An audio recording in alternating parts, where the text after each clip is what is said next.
All right, I got this Sperry continuity tester. I've had this thing for about 4 years and it's holding up great, very durable. Cable itself is about, I want to say about 3 foot long. It runs on two AAA batteries. What you want to do is just hold onto this end pretty tight, unscrew it, and your batteries are inside of here. Two AAAs. Screw it back on. But a continuity tester can be used for a variety of things. It's got a nice light up that tells you when a circuit's complete. I use it in the guitar world all the time. You can test all kinds of different cables that you might use in the guitar world. Black to black here, red to red. You can test guitar cables. Going to test ground to ground or tip to tip.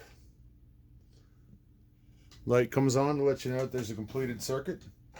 You can test fuses with it. Glass fuse here, if I could catch it. There you go, lit up.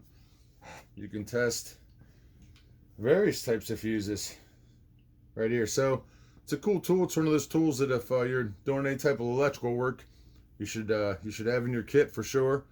This Sperry's been great for me. I've had it for a long time. It's held up great, and I like it a lot.